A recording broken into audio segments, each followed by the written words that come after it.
são os bobocas? Eu sou a Anya e sou a filha do papai desde que eu nasci. Eu não quero essa mamãe, não. Qual é a profissão do seu pai? Ele é um especialista em saúde mental. A Anya gosta de amendoim, mas odeia cenoura. Socorro, eu não tô à venda.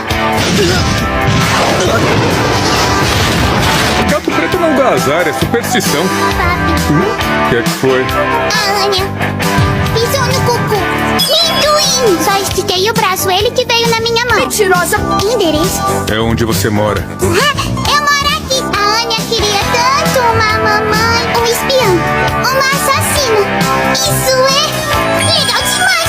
O mundo tá acabando. Vamos supor que você veja um amiguinho seu fazendo alguma coisa muito feia. O que você faz? Caio em cima dele, aí encho a cara dele de porrada e só deixo os restos.